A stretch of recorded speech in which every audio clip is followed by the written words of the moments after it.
الحمد للہ الحمد للہ وکفا والسلام علی عبادہ الذین اصطفى الحمد للہ حمدا کثیرا طیبا مبارکا والصلاة والسلام علی من لا نبی بعدہ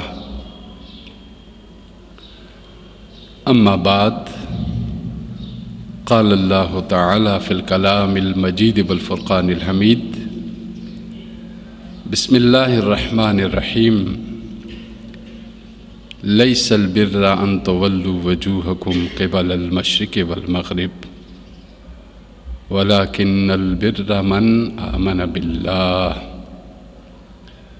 صدق اللہ مولانا العظیم وصدق رسولہ النبی الکریم ان اللہ وملائکتہ یصلون علی النبی یا ایہا الذین آمنوا صلوا علیہ وسلموا تسلیما اللہم صلی علی سیدنا ومولانا محمد وعلی آلہ وصحبہ وبارک وسلم اللہم صلی وسلم وبارک علی ذات المحمدیت والآل عدد خلقک یا اللہ یا رحمان یا رحیم یا حی یا قیوم برحمتک نستغیث معزز و محترم سامعین ذی وقار،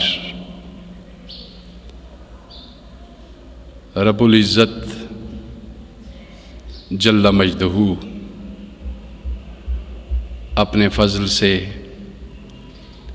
اپنے کرم سے، اپنی عنایات سے ہمیں اپنی بندگی کی کامل توفیق عطا فرمائے اور اپنے نبی محبوب دو عالم سید کائنات خلاصہ کائنات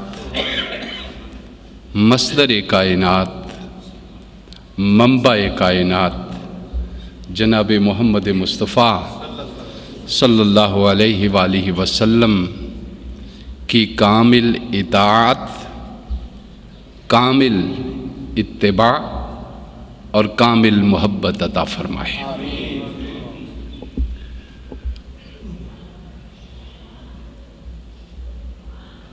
اور رب ہونے کے ناطے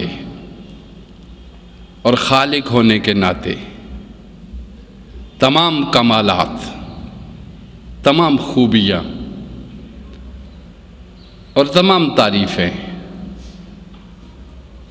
اس ذات کے لائق ہے۔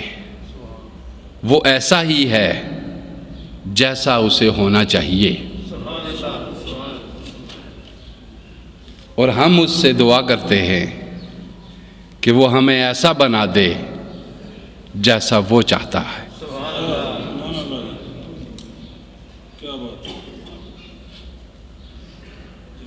میں نے گفتگو کی تھی کہ بر کیا ہے؟ لیس البر ان تولوا وجوہکم قبل المشرق والمغرب۔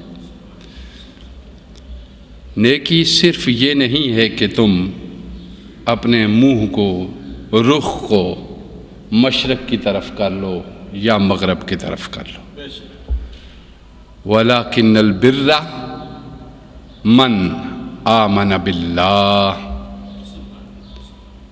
نیکی یہ ہے کہ آپ اللہ کی الوہیت کو کمال الوہیت کے ساتھ تسلیم کر لو۔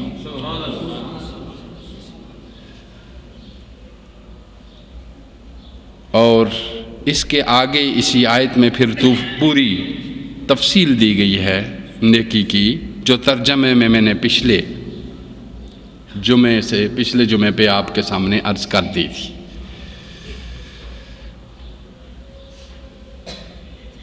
اب ہم تھوڑی سی گفتگو اس پہ کریں گے کہ نیکی کیا ہے یہ میں نے آپ کو عرض کیا تھا کہ بہترین تفسیر پیغمبر صلی اللہ علیہ وسلم ہی کر سکتے، اور ہم ان کے در کے غلام ہیں، ہم خیرات ان سے لیتے، ہمیں کوئی پتہ نہیں اللہ کس طرح ہے، کیا ہے، کون ہے، بس جو وہ بتاتے ہیں ہم اس کو تسلیم کرتے ہیں۔ اور آخری جملے بھی جو ہمارے ہوں گے جب ہماری عقل اپنی انتہا کو پہنچ کر بے بس ہو جائے گی، ہماری وجدان اپنی تمام تر جد و جہد کے بعد اور باوجود بے بسی سے ہاتھ کھڑا کر دے گی، اور آخری جملہ بھی ہمارا یہی ہوگا، ہم اسی رب کو مانتے ہیں جو رب محمد ہے صلی اللہ علیہ وسلم۔ کیسا ہے وہ ہمیں نہیں معلوم، صفات اس کی کیا ہے ہمیں نہیں معلوم، چونکہ یہ بھی ایک سائنس ہے۔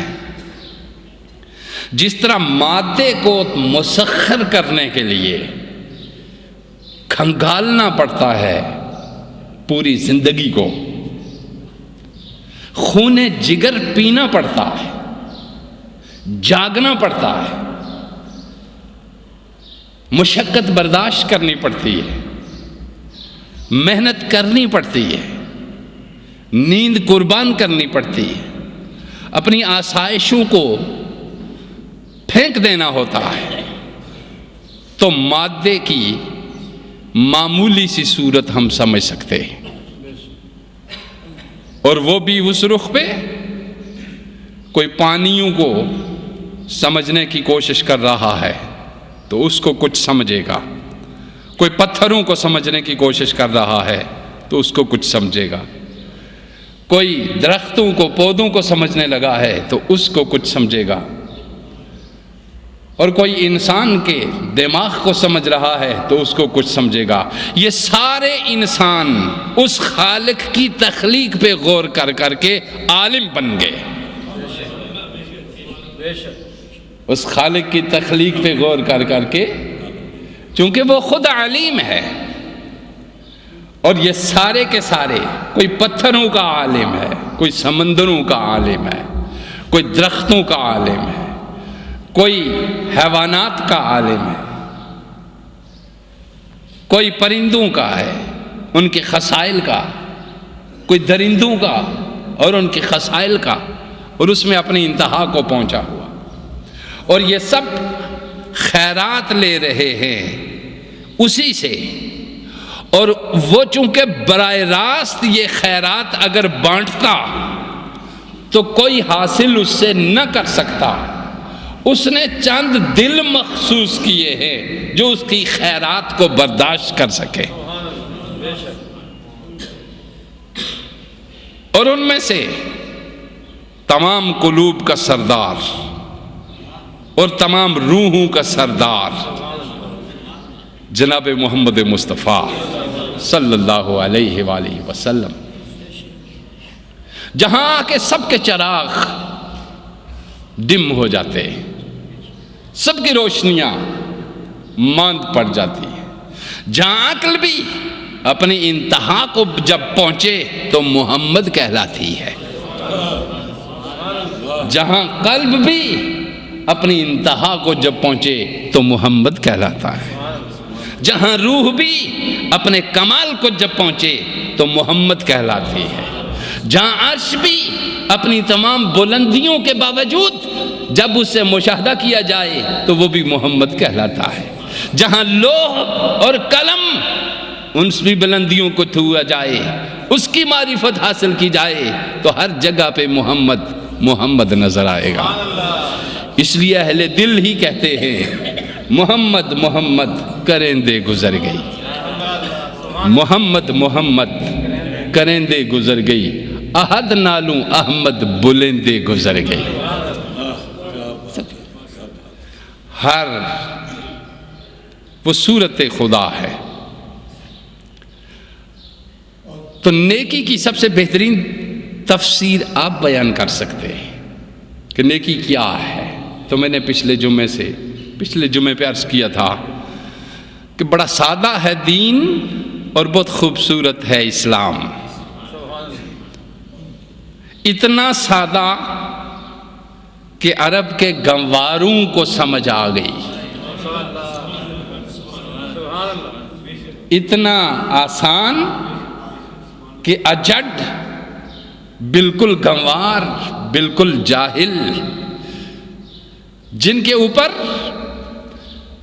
قوائے غضبیہ اور قوائے شہویہ اور قوائے ہوائیہ تینوں طاقتیں غالب تھی، مگر مصطفیٰ کی نگاہ میں وہ تسخیر تھی کہ ہر ایک جس نشے میں تھا ہر ایک کا نشہ اتر گیا اور نشہ عشق مصطفیٰ چڑھ گیا.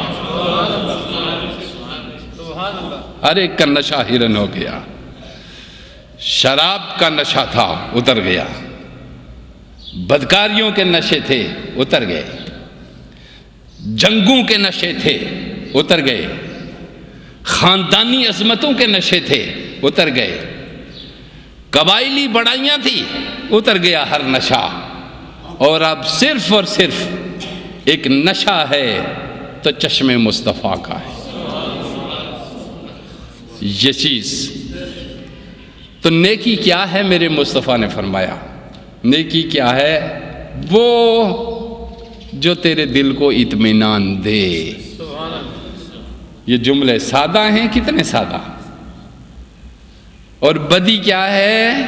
وہ جو تجھے ٹینشن میں مبتلا کر دے، وہ جو تجھے کھٹکے. تو جو چیز کھٹکتی ہے وہ دماغ کو مفلوج کرتی، ذہن کو متاثر کرتی، دماغ میں خوف بھرتی ہے، اور دماغ میں جب خوف بھر جائے تو دل کمزور ہو جاتا ہے. دل جب کمزور ہو جائے تو روح کمزور ہو جاتی. روح کمزور جب ہو جائے تو زندہ اور مردہ برابر ہو جاتا ہے. اس کو نہ کوئی اچھی چیز اچھی لگتی ہے، نہ کوئی بری چیز بری لگتی. اس کی تمام اندر کی وہ خواہشیں، وہ تمنائیں، وہ آرزوئیں جو اس کو بلندی کی طرف لے جاتی ہے، وہ پست ہو جاتی. اتنی پست کہ اس کی کوئی آرزو ہی باقی نہیں رہتی. وہ موت کو زندگی پہ ترجیح دیتا ہے. اس لیے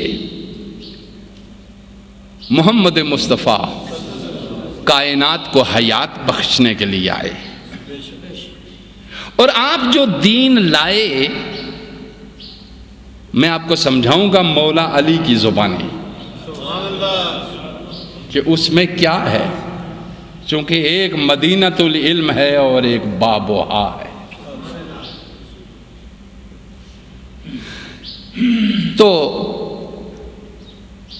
نیکی کیا ہے جو آپ کے دل کو ایمان سے بتائیے. جب آپ بھوکے کو کھانا کھلاتے ہیں تو آپ کے دل کو اطمینان ہوتا ہے کہ نہیں؟ ایک پیاسے کو پانی پلاتے ہیں، آپ کے دل کو اطمینان ہوتا ہے کہ نہیں؟ اپنی بساط کے مطابق ایک بیمار کی بیمار پرسی کرتے ہیں، آپ کے دل کو اطمینان ہوتا ہے کہ نہیں؟ جب آپ ماں کی ممتا کے ساتھ پیار سے بولتے ہیں اور ماں مسکرا کے آپ کی طرف دیکھتی ہے، ہزار جنتیں مسکرا اٹھتی ہیں کہ نہیں؟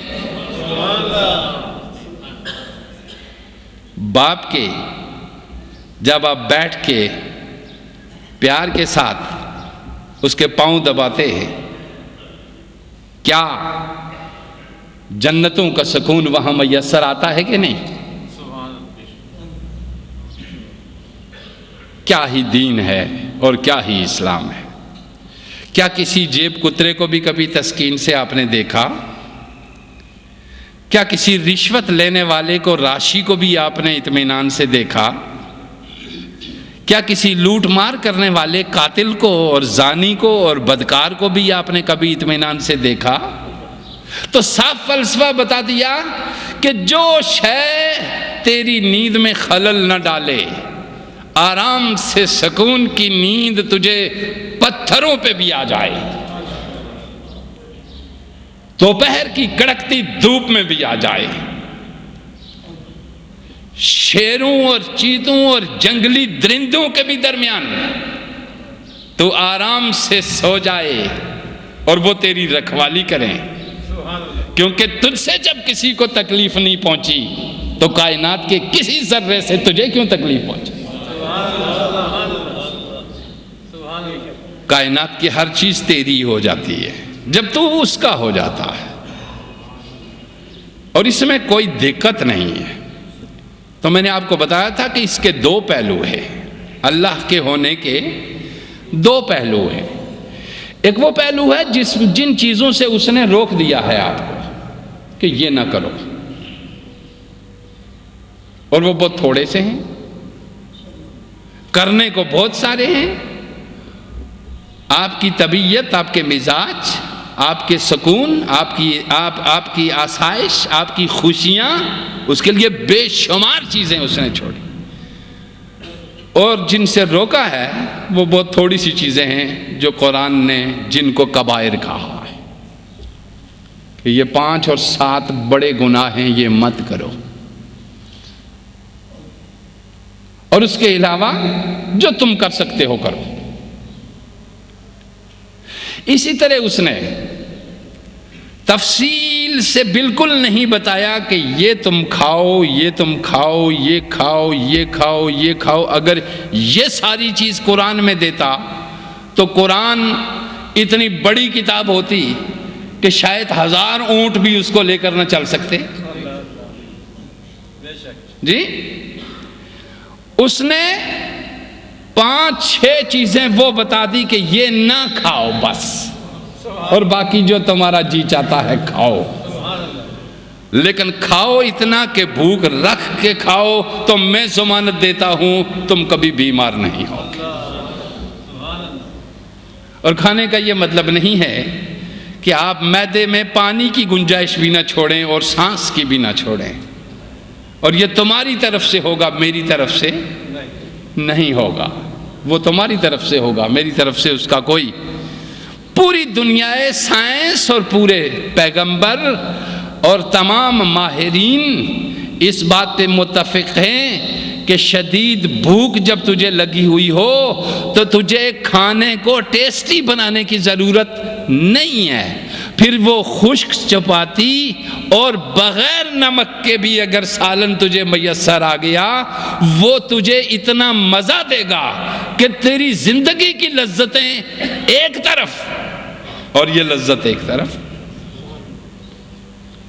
آپ سمجھتے ہیں؟ یعنی اس وقت انسانی بدن کو ضرورت ہوتی ہے، جب شدید بھوک لگی ہوئی ہو تو اس وقت انسانی بدن کو کیا ہوتی ہے؟ ضرورت ہوتی ہے۔ جب شدید بھوک لگی ہوئی ہو، انسانی بدن کو ضرورت ہو، اس وقت آپ معمولی کھا لیں تاکہ ہر جگہ کو تھوڑی تھوڑی چیز مل جائے اور اس کو سکون ہو جائے، ایکسٹرا کوئی چیز آپ کے بدن میں نہ جائے۔ ساری بیماری اور ساری تکلیفیں جتنی بھی ہوتی ہیں وہ زائد سے ہوتی ہے، زائدہ ہو جائے کوئی چیز تو اس سے تکلیف ہوتی ہے۔ تو اللہ اگر یہ شمار کرتا کہ یہ نیکیاں ہیں یہ تم کرو، اور 5-7 گناہ جو ہیں ان کا ذکر نہ ہوتا تو ہم یہ پڑھ پڑھ کے تھک جاتے کہ پتہ نہیں کون سی نیکی ہے، پتہ نہیں کون سی نیکی ہے، پتہ نہیں کون سی۔ ایک راستہ یہ ہے کہ جس سے اس نے روکا ہے اس سے رک جاؤ، اور وہ 5-7 چیزیں ہیں جن سے رک جاؤ۔ ایک راستہ یہ ہے کہ جو کھانے سے اس نے منع کیا ہے وہ رک جاؤ۔ ایک چیز یہ بتائی، حلال نہیں گنوایا قرآن مقدس میں کہ یہ چیز حلال ہے یہ کھاؤ، یہ حلال ہے یہ کھاؤ، یہ حلال ہے اس نے حرام کا ذکر کر دیا، اور بہت تھوڑی سی چیزیں ذکر کر دی کہ یہ حرام ہے یہ مت کھاؤ، اور باقی جو تیرا جی چاہتا ہے کھاؤ، مگر کھانے میں اعتدال ضرور رکھو۔ تو اتنا پیارا دین اور اتنا پیارا اسلام جو تمہاری جسمانی صحت کا بھی خیال رکھے اور جو تمہاری روحانی صحت کا بھی خیال رکھے اور جو تمہاری عقلی صحت کا بھی خیال رکھے، جو تمہاری وجدانی صحت کا بھی خیال رکھے، کون سا مذہب دنیا میں ایسا ہے جو اتنا تک خیال رکھے کہ تم کھاؤ کیا، تم پیو کیا، تم سو کیسے، تم کس طرح اٹھو، کیا کھاؤ اور کیا نہ کھاؤ، کسی نے یہ نہیں بیان فرمایا۔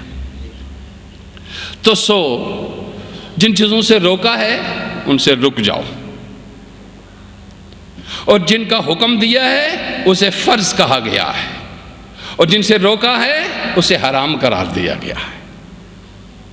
آپ سمجھ گئے؟ جن کا حکم دیا ہے ان کو کیا کہا گیا؟ فرض، وہ فرائض ہے، اور جن سے روکا گیا اسے کیا کہا گیا؟ حرام۔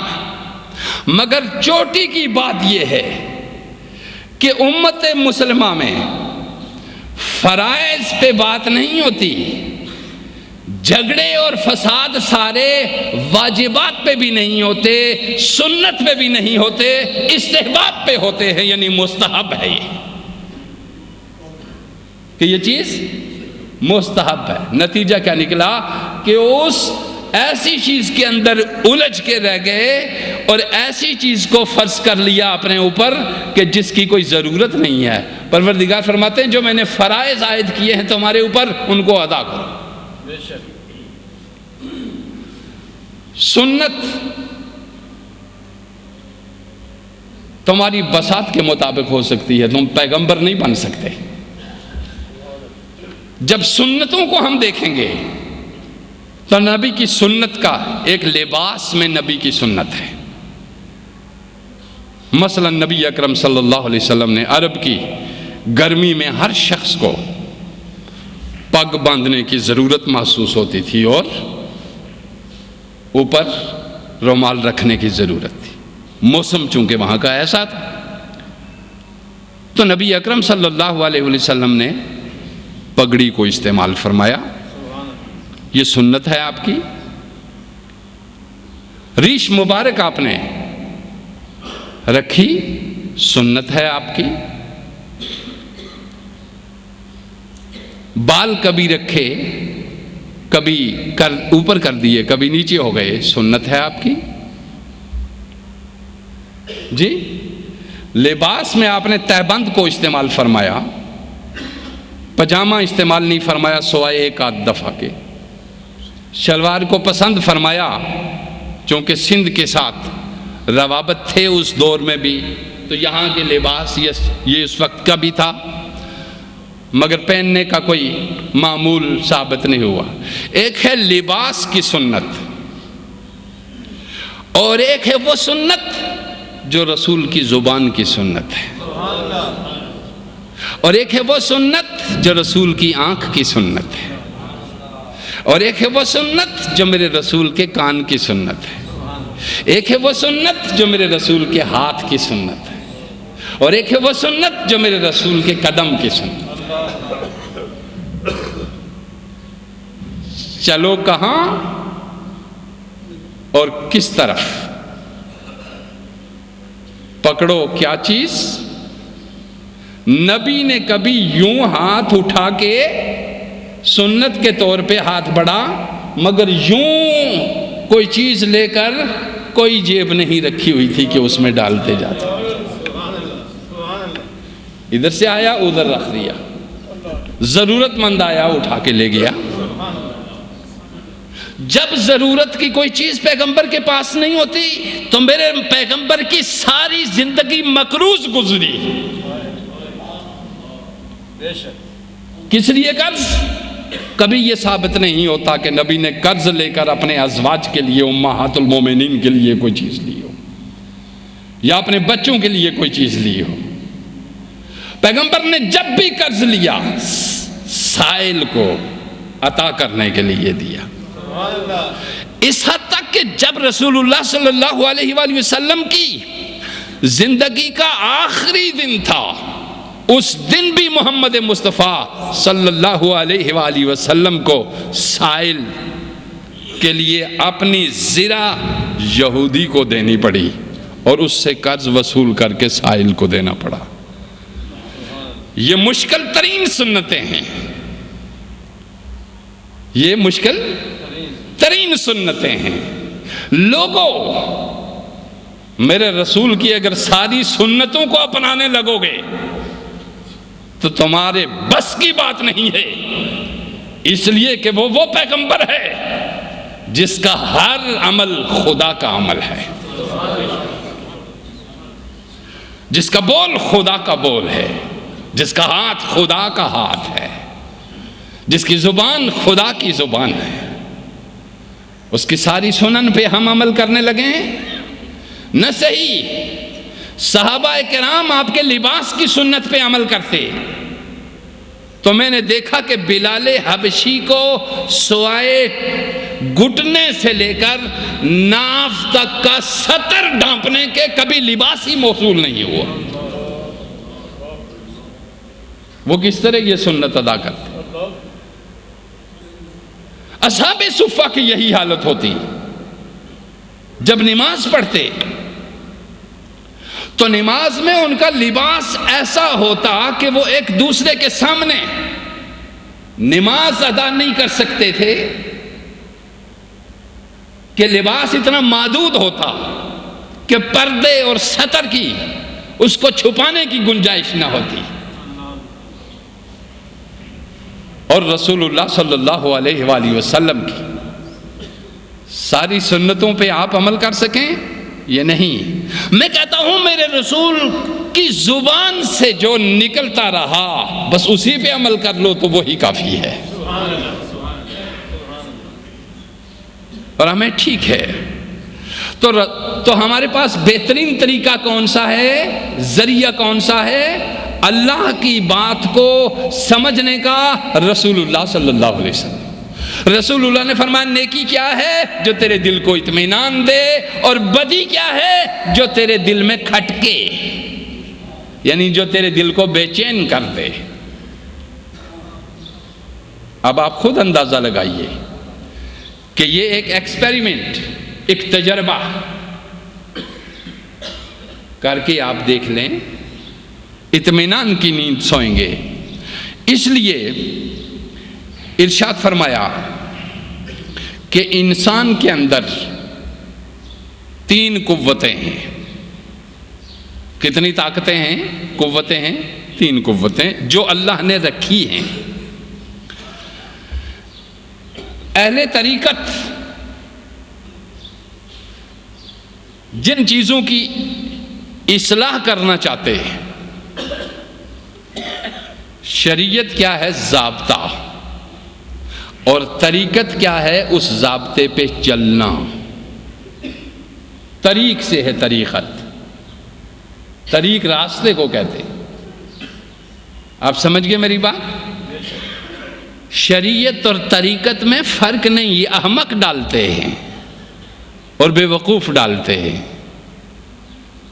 جن کے دماغ میں علم اور دل میں درد نہیں ہوتا۔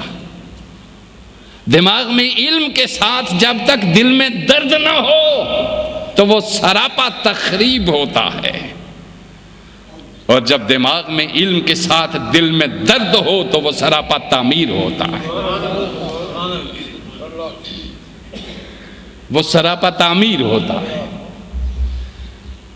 چونکہ درد دل کے واسطے پیدا کیا انسان کو، درد دل کے واسطے پیدا کیا انسان کو، ورنہ طاعت کے لیے کچھ کم نہ تھے کر رو بھیا۔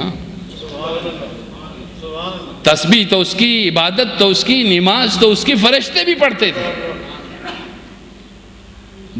درد دل کے واسطے پیدا کیا انسان۔ ایک دوسرے کے کام آؤ، نہ یہ کہ ایک دوسرے کو جھاڑو، نہ یہ کہ ایک دوسرے کی دھنائی کرو، نہ یہ کہ ایک دوسرے کو مارو، نہ یہ کہ ایک دوسرے کے حق چھینو، ایک دوسرے کے حقوق ادا کرو۔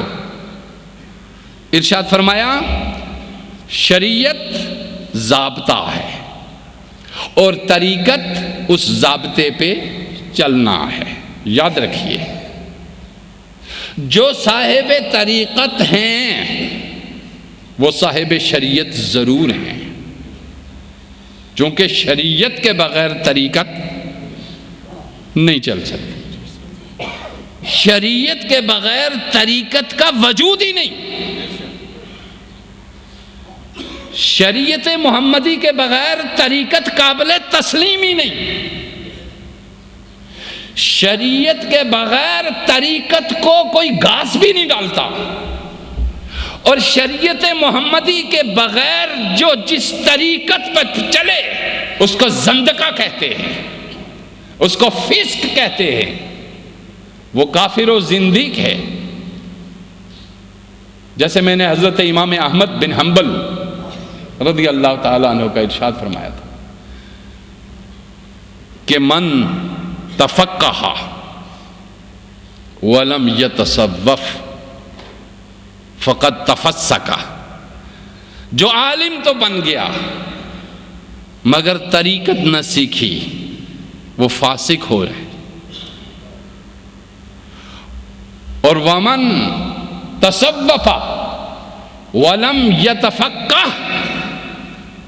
جس نے تصوف کی راہیں اختیار کی اور دین محمدی نہ سیکھا وہ کافر و زندیق ہو جاتا ہے۔ اور ومن جمع بینہما فقد تحقق، جس نے ان دونوں کو جمع کر لیا وہ حقیقت کو پا گیا۔ جو ان دونوں کو جمع کر لیا وہ اس نے حقیقت کو پا لیا۔ تو حقیقت کو پانا مطلوب ہے، شریعت ضابطے ہیں، طریقت راستہ ہے،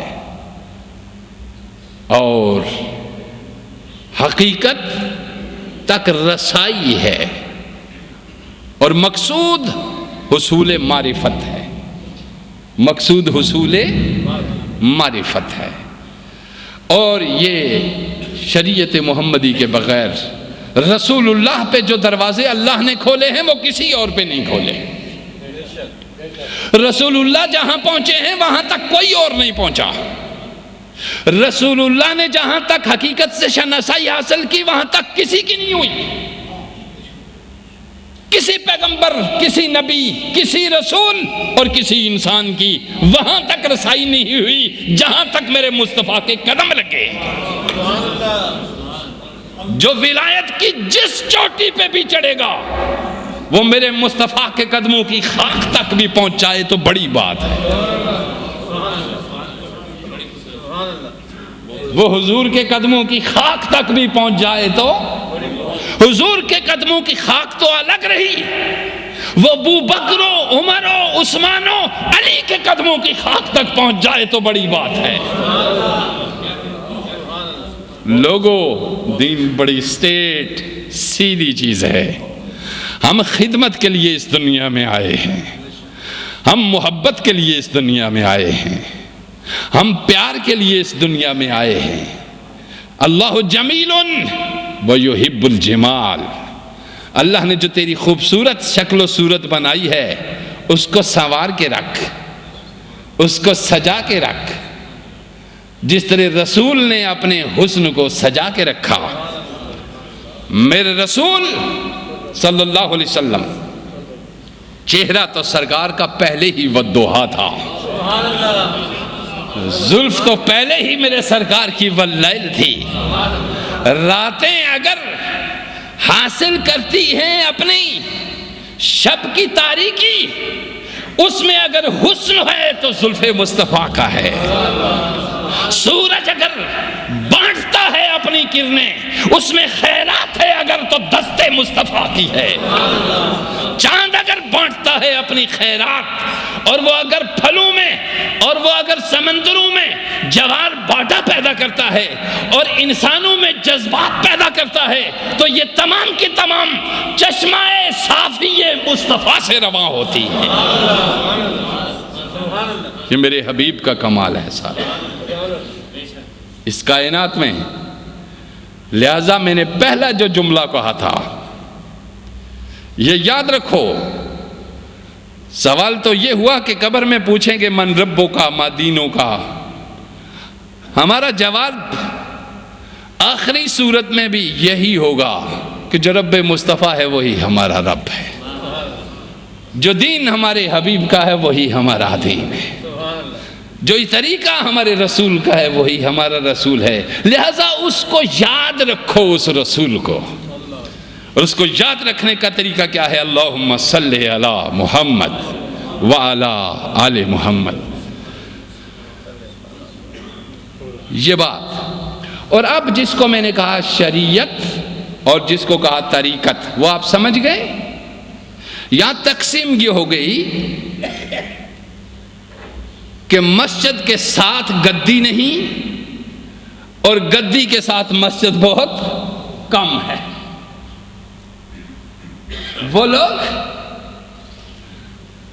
لوگ جنہوں نے طریقت کو اپنا وتیرہ بنایا، اپنا راستہ بنایا، انہوں نے سنت پہ بہت کم عمل کیا، اور انہوں نے بھی یہی کہا کہ ہم براہ راست اللہ سے فیض حاصل کرتے ہیں۔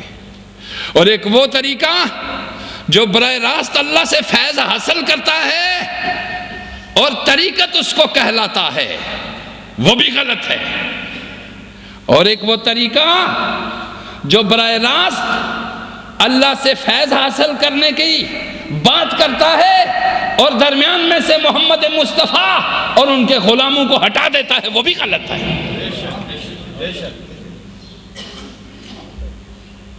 لہذا ہمیں یہ چیز سمجھنی ہے کہ اہل طریقت کے نزدیک جن چیزوں کی اصلاح مطلوب ہے وہ کتنی طاقتیں ہیں؟ 3۔ بس یہ بات آپ اس کو غور سے سنیں گے، یہ یاد رکھیے۔ لوگ بعض اوقات قبر سے خائف ہوتے ہیں، بیماری آ جائے، تکلیف آ جائے، ڈر جاتے ہیں اور مرنے سے پہلے مر جاتے ہیں، مرنے سے پہلے مر جاتے ہیں۔ لیکن کچھ وہ ہیں جو مر کر بھی نہیں مرتے، توجہ دیجیے، کچھ وہ ہیں جو مر کر بھی نہیں مرتے۔ اور اسی زندگی کو اقبال نے کہا تھا رحمت اللہ علیہ نے کہ جیو تو ایسے جیو کہ ہر شخص احترام کرے، جیو تو ایسے جیو کہ ہر شخص، مرو تو ایسے مرو کہ دنیا تمہیں سلام کرے۔ جو دوسروں کے لیے مرتے ہیں لوگ مرنے کے بعد بھی ان کو نہیں مرنے دیتے۔ محمد علی جناح دوسروں کے لیے مرا، اقبال دوسروں کے لیے مرے، علی حجویری دوسروں کے لیے مرے، گنج بخش علی حجویری دوسروں کے لیے مرے، تو لوگ مرنے کے بعد بھی ان کو مرنے، زندے کے پاس سے اٹھ جاتے ہیں، اس کے پاس جا بیٹھتے ہیں، چونکہ اس کے پاس دکھ کے سوا اور غیبت کے سوا کچھ نہیں، اس کے پاس سکھ کے سوا اور چین کے سوا کچھ اور نہیں ہے۔ کیا خوب بات کہی، سو لوگوں غور کرو، ہم جو بات اس کی پہچان آپ کے سامنے کرنا چاہتے ہیں اس کو یاد رکھو۔ 3 قوتیں انسان کے اندر ہیں، قوت شہویہ، قوت غضبیہ اور قوت ہوائیہ۔ شہویہ اس کی کمی زیادتی جسم کی کمی اور زیادتی کے ساتھ وابستہ ہے۔ مثلا حضور صلی اللہ علیہ وسلم نے ارشاد فرمایا کہ جو شادی نہیں کرتا وہ روزہ رکھے۔ وہ کیا رکھے؟ روزہ رکھے، تاکہ اس کی شہوانیت اور حیوانیت مٹ جائے۔ تو قوت شہویہ جسمانی کمی اور زیادتی کے ساتھ اس کا تعلق ہے۔ قوت غضبیہ، اس کو نفس سبعی بھی کہتے ہیں، سبعیت بھی کہتے ہیں اس کو، اور یہ ہے درندہ پن۔ اس کو کیا کہتے ہیں؟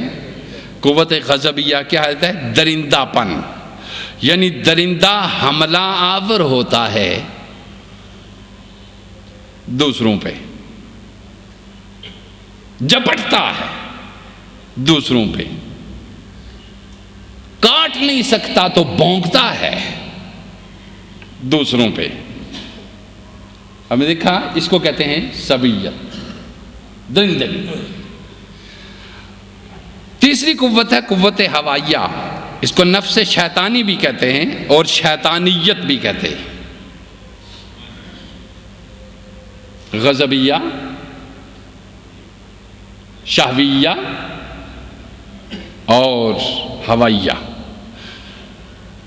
لیکن سب میں زیادہ تر جو بری ہے، برا مرض ہے، جو جسم کے مر جانے سے بھی، جسم کے پژمردہ ہو جانے سے بھی اور جسم کے کمزور ہونے سے بھی کم نہیں ہوتا، وہ کون سا ہے؟ ہوائیہ، جو شیطان کی طرف سے۔ مثلا اس سے کیا پیدا ہوتی ہے؟ قرآن مقدس کی 3-4 آیات ہیں، مگر اس وقت نہیں سناؤں گا۔ پھر جس کے اندر قوت ہوائیہ کا غلبہ ہو، اس کے اندر شح نفس، یعنی نفس کا بخل پیدا ہو جاتا ہے۔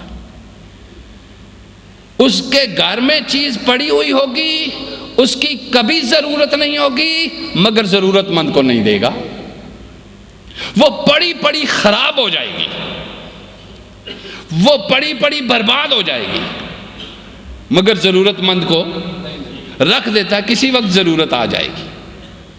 وہ جو تجھے ضرورت مند کو تیرے گھر میں فالتو پڑی ہوئی چیز نہیں دینے دیتی کہ کسی وقت کام آ جائے گی، رہنے دو، اس قوت کو کیا کہتے ہیں؟ اس کو شح نفس۔ اس لیے لا تعداد گھر میں ایسی ضرورت بے ضرورت چیزیں پڑی ہوتی ہیں، اور گھر گاربیج کا ڈھیر بنا ہوا ہوتا ہے، مگر کیا مجال کے اٹھا کے کسی کو دے سکے؟ آپ نے دیکھا، اس کو کہتے ہیں۔ تو قوت شدید ترین قوت ہوائیہ ہے، اس کے بعد غضب ہے، اور اس کے بعد شہوات ہے۔ جب یہ تینوں طریقت کے ضابطوں پہ چلتے ہوئے صالحیت میں تبدیل ہوتی ہے، تو یہ کس طرح تبدیل ہوتی ہے؟ ان کا پھر نام کیا رکھا جاتا ہے؟ قوت شہویہ کا جو بدلا ہوا اور اللہ کا پسندیدہ نام ہے، اس کو کہتے ہیں عفت۔ اس کو کیا کہتے ہیں؟ عفت مآب۔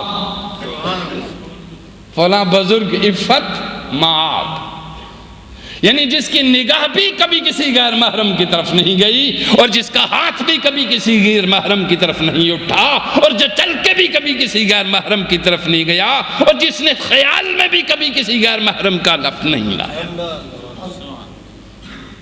اس کو کہتے ہیں عفت۔ شہویہ جب عفت سے بدلتی ہے تو شریعت طریقت میں بدل جاتی ہے۔ شریعت کس میں بدل جاتی ہے؟ طریقت میں بدل جاتی ہے۔ شریعت میں صرف اس کو علم تھا کہ ایسا ہے، مگر عمل میں نہیں لایا تھا۔ جب عمل میں لایا تو وہی شہوات عفت بن گئی، تو لوگ کہنے لگ گئے عفت مآب، عزت مآب۔ آپ نے دیکھا تبدیلی ہوئی تو شہوات عفت میں بدل گئی۔ عفت میں جب بدلتی ہے تو جب من پاک ہوتا ہے تو تن بھی پاک ہو جاتا ہے۔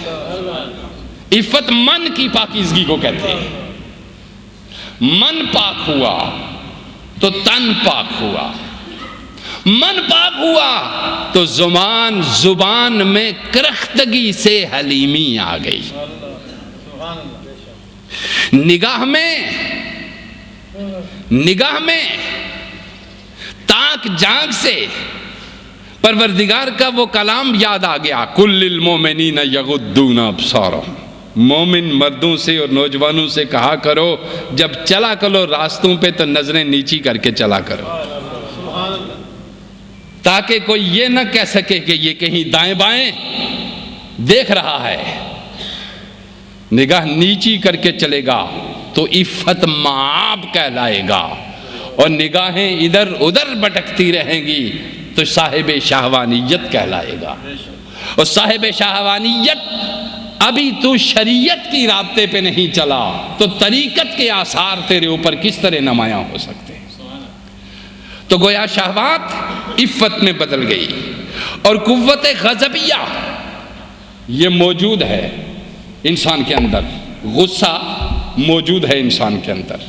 بعض اوقات آپ نے دیکھا ہو جو سائیکالوجسٹ ہوتے ہیں یا ماہرین نفسیات ہوتے ہیں، وہ چہرے کی ڈول سے پہچان لیتے ہیں، چونکہ ہر بدکار زانی کا چہرہ اپنی ساخت اختیار کرتا ہے، ہر چغل خور کا چہرہ ایک الگ ڈول اختیار کرتا ہے، سانچے میں ڈلتا ہے، ہر جیب کترے کا چہرہ ایک الگ سانچے میں ڈلتا ہے، ہر راشی کی صورت ایک الگ سانچے میں ڈلتی ہے، ہر شے کا سانچہ اور چہرہ الگ ہے، چونکہ جو شے فیس کو بدلتی ہے وہی آنکھ کو بھی بدلتی ہے، وہی پیشانی کو بھی بدلتی ہے، وہی زبان کو بھی بدلتی ہے، وہی حرکات کو بھی بدلتی ہے،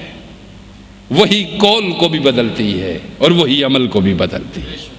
ہر شخص کا سانچہ اس میں ڈلا ہوا ہے جس میں وہ ڈلا ہوا۔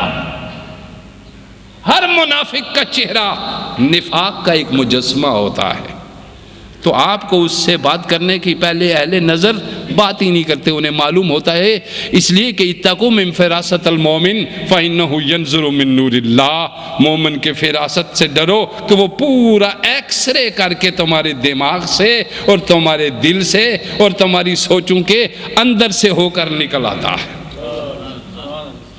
جان لیتا ہے ہر شے کو۔ تو کلام اندر کے قوت غضبیہ کا، اور اس میں کچھ آپ کی زبان سے ان تینوں قوتوں کا اظہار ہوتا ہے۔ قوت شہویہ کا بھی زبان سے اظہار ہوتا ہے، کہ وہ بعض جگہ اور بعض اوقات آواز کو نہایت دھیما اور سریلا کر لیتا ہے، اور بعض جگہ آواز کو نہایت سخت اور کرخت کر لیتا ہے۔ جہاں اس کی آواز نہایت دھیمی اور سریلی اور رسیلی ہو جائے تو اس کا معنی یہ ہوتا ہے کہ اندر سے اس کی قوت شہویہ، یعنی آپ سے فائدہ اٹھانے کی کوئی طاقت اس کے اندر پیدا ہو چکی ہوئی ہے، ورنہ وہ نارمل بات کرتا جس طرح وہ گھر والوں سے کرتا ہے، جیسے وہ بیوی بچوں سے کرتا ہے۔ اس لیے ارشاد فرمایا کہ جو قوت غضبیہ ہے، غصے کی قوت، تو غصے میں اگر مستقل رہے انسان تو نعوذ باللہ، استغفر اللہ، اس کے چہرے سے وہ وحشت ٹپکتی ہے کہ ایک فرلانگ دور تک اس کے اثرات اس کی باڈی سے نکلی ہوئی لہریں جاتی ہیں، اور وہاں سے جاننے والا پرے بھاگ جاتا ہے، وحشت ٹپکتی۔ اس سے ان موسیقاروں کے چہرے بہت اچھے ہوتے ہیں جو گنگناتے ہیں، جو گاتے ہیں کچھ، چونکہ ہر وقت ان کی زبان پہ محبت اور پیار اور عشق کے نغمے ہوتے ہیں، وہ چاہے جس انداز کے بھی ہوں، مگر ان کی صورت میں کرختگی اور ان کی صورت میں بگاڑ نہیں ہوتا۔ تو جب قوت غضبیہ یہ ہے، شریعت نے اس کو بتایا ہے، اور اگر یہ درندگی تک رہے تو انسان کو جہنم میں لے جاتی ہے، اور اگر یہ جب تبدیل ہوتی ہے تو حلم کہلاتی ہے۔ ایسے انسان کو حلیم کہا جاتا ہے، ایسے انسان کو کیا کہا جاتا ہے؟ حلیم، اس کو لاکھ کوئی چڑھاتا رہے وہ کبھی نہیں چڑھتا، اس کو لاکھ کوئی کچھ کہتا رہے وہ کبھی نہیں بولتا، کیونکہ وہ سمجھتا ہے کہ میرے رب اور میرے رسول نے کیا کہا۔ اس وقت اس کی بات اس کی طرف نہیں ہوتی، اس کی توجہ دوسری طرف ہوتی ہے۔ تو قوت غضبیہ، جب تک غضب اور یہ تمام چیزیں موجود رہیں، چونکہ انسانی باڈی اور اس کی فطرت کا لازمہ ہے، جب یہ تبدیل ہوتی ہیں تو انسان حلیم ہو جاتا ہے۔ کیا ہوتا ہے؟ حلیم۔ حلیم، وہ عبد الحلیم تب بنے گا جب حلیم ہو جائے گا۔ اور پھر تیسری طاقت جو قوت ہوائیہ ہے، اس میں شح نفس اور نفس کا بخل داخل ہے۔ میں نے عرض کر دیا، کپڑے گھر میں پڑے ہوں گے، ڈھیر سارے ہوں گے، مگر بھائی کو اٹھا کے نہیں دے گا کہ وہ پہن لے۔ جوتے ڈھیر سارے پڑے ہوں گے گھر میں، مگر کسی بھائی کو، کسی عزیز کو اٹھا کے نہیں دوسرا دے دے کہ یہ آپ پہنے، اس کو پیار سے محبت سے دے دے۔ گھر میں کئی چیزیں فالتو پڑی ہیں، نہیں اٹھا کے دیتا۔ شح نفس، میں نے کہا، اس کے گھر کو سٹور بنا دیتا ہے، سونے تک کی جگہ بھی باقی نہیں رہتی، اتنا گاربیج گھر میں جمع ہو جاتا، مگر اٹھا کے باہر رکھ دے تاکہ ضرورت مند اٹھا لے جائے، تاکہ تیرے نفس کا بخل بھی ختم ہو۔ باہر رکھا۔ اس کو کہتے ہیں کہ جب اس کو ہوائیہ کو تبدیل کیا تو اس کا دوسرا نام، جب یہ تبدیل ہو جائے گا تو اس کا نام شجاعت ہو جائے گا۔ اس کا نام کیا ہو جائے گا؟ شجاعت۔ قوت شہویہ کو عفت میں بدلنا، غضبیہ کو حلم میں بدلنا، ہوائیہ کو شجاعت میں بدلنا۔ اور جب یہ تینوں چیزیں تیری بدل جائیں گی تو تو عادل کہلائے گا۔ کیا کہلائے گا؟ عادل کہلائے گا۔ اور اللہ بھی کہتا ہے ان اللہ یامرکم بالعدل، اللہ تمہیں عدل کا حکم دیتا ہے۔ تو میرا پروردگار مجھے اور آپ کو صحیح زندگی گزارنے کی توفیق عطا فرمائے، جتنی رہ گئی ہے اس کو صحیح گزارنے کی توفیق دے۔ دل ہمارا اتنا صاف ہو جائے، اس میں یا خدا رہے یا اس کا حبیب رہے، تیسری کوئی شے اس میں نہیں ہونی چاہیے، تیسری کوئی چیز اس میں نہیں ہونی چاہیے، چونکہ رزق کی ذمہ داری اس نے تجھے دے رکھی ہے کہ میں تیری ضرورتوں کو پورا کروں گا، مگر تیری خواہشوں کو پورا نہیں کروں گا۔ آپ اتنے لوگ بیٹھے ہوئے ہیں ہزاروں میں میرے سامنے، مجھے بتائیے کوئی ایک بھی ہے جس کی ضرورت کو اس نے نہ پورا کیا ہو؟ غربت ہے، افلاس ہے، فلاں ہے، یہ سب کچھ تب ہے تب تو رزاق کو نہیں پہچانتا۔ رزق کے لیے رزاق کا پہچاننا ضروری ہے، صحت کے لیے شافی کا پہچاننا ضروری ہے، اس کی معرفت ہی نہیں جو یہ سب کچھ دے رہا ہے۔ لوگوں، بہت برے وقت سے ہم گزر رہے ہیں، جہاں انسان کو گدھوں کی طرح نوچ رہے ہیں، جہاں انسانوں کے گلے کاٹ رہے ہیں، جہاں کرائے کے قاتل ملتے ہیں، جہاں قیمت لگتی ہے تمہاری کہ کس کو کتنے میں مارنا ہے، جہاں تمہارا لقمہ حلال تمہیں میسر نہیں آیا۔ بڑے نازک دور سے ہم گزر رہے ہیں، اور اس نازک دور سے میں رجوع اللہ ضروری ہے، اللہ کی طرف رجوع ضروری ہے۔ اور اللہ کی رجوع کے دو راستے میں نے آپ کو بتائے، ایک ہے امر بالمعروف اور دوسرا ہے نہی عن المنکر۔ دو راستے۔ اگر تو مکمل مستقل صوفی، داڑھی اور پگڑی اور جبہ اور دستار نہیں پہن سکتا تو جھوٹ تو چھوڑ سکتا ہے،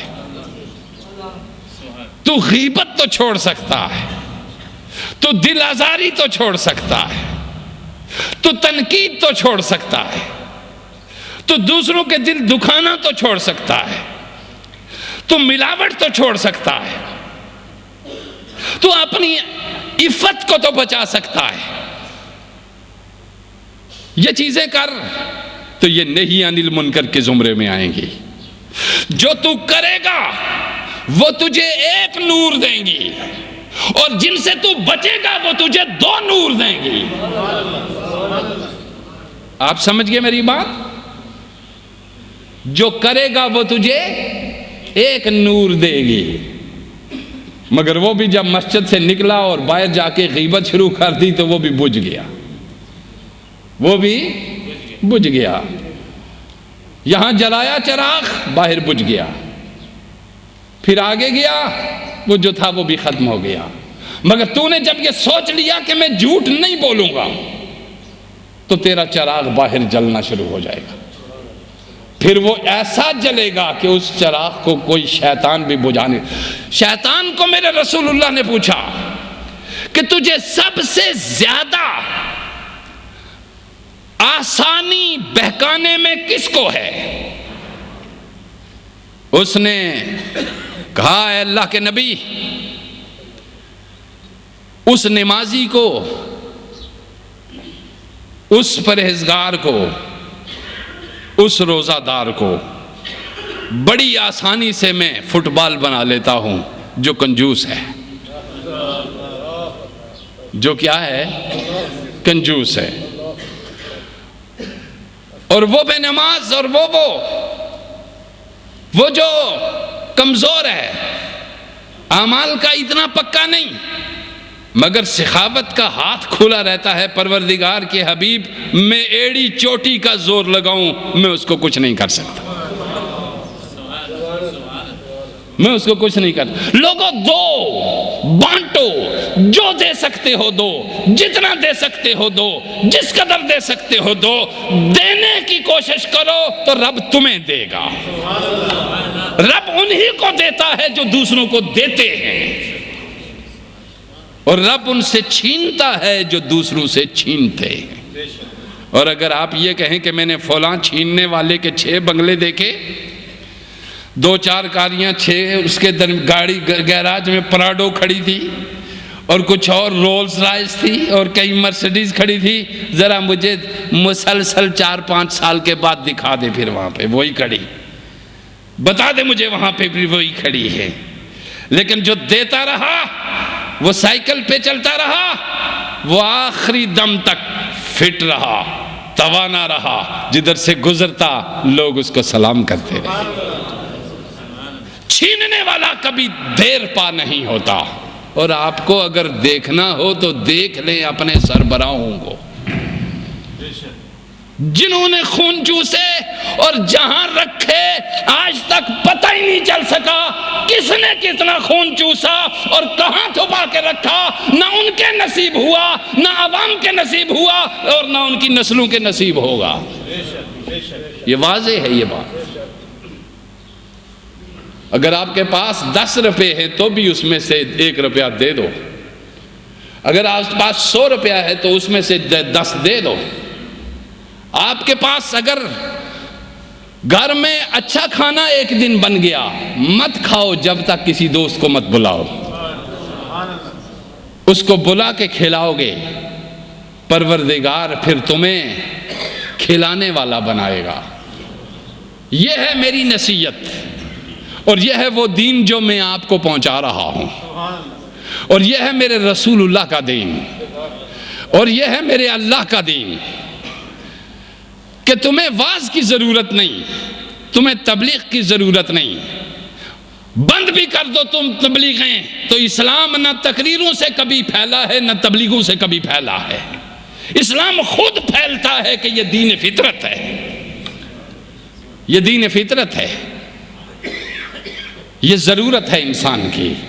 اور 21ویں صدی کی آخری جو وقت ہوگا، یقیناً وہ اسلام کی صداقتیں دنیا تسلیم کر چکی ہوگی انشاءاللہ، اور اسلام ہی اپنی طاقت کے ساتھ اور اپنی قوت کے ساتھ اسلام کو مسلمان نہیں بچا رہا، مسلمان اسلام کے دامن میں پناہ لے رہا ہے۔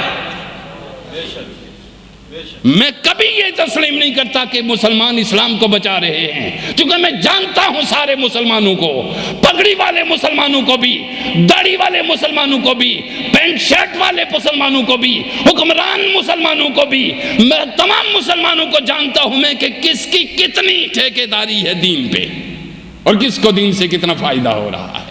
دین تمہیں پناہ دے رہا ہے، دین مجھے پناہ دے رہا ہے، دین انہیں پناہ دے رہا ہے، دین انہیں پناہ دے رہا ہے۔ دین ہم سے نہیں ہے، ہم اسلام سے ہیں۔ مت سمجھو کہ اسلام ہم سے، ہمارے پھیلانے سے پھیل رہا ہے۔ اسلام پھیلا گیا جو بے پھیلا گیا۔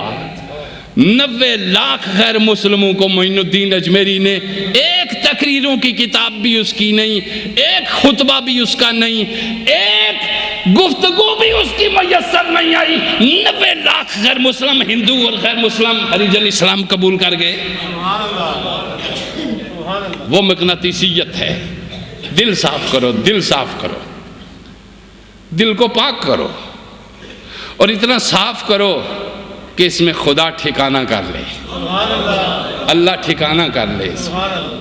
لوگوں، اپنے بچوں کو تربیت دو مگر پیار سے، اپنے بڑوں کا احترام کرو مگر دل سے، غریبوں کو کھانا کھلاؤ مگر اللہ کو نگاہ میں رکھ کے کہ اس نے مجھے کھلانے والا بنایا ہے۔ ننگوں کو لباس پہناؤ مگر اس کا شکریہ ادا کر کے کہ اس نے مجھے 2 سوٹ دیے ہیں، میں نے ایک اس کو دیا ہے۔ ننگے پاؤں کو جوتا پہناؤ مگر کسی کو خبر بھی نہ ہونے دو کہ میں نے اس کو جوتا پہنایا ہے۔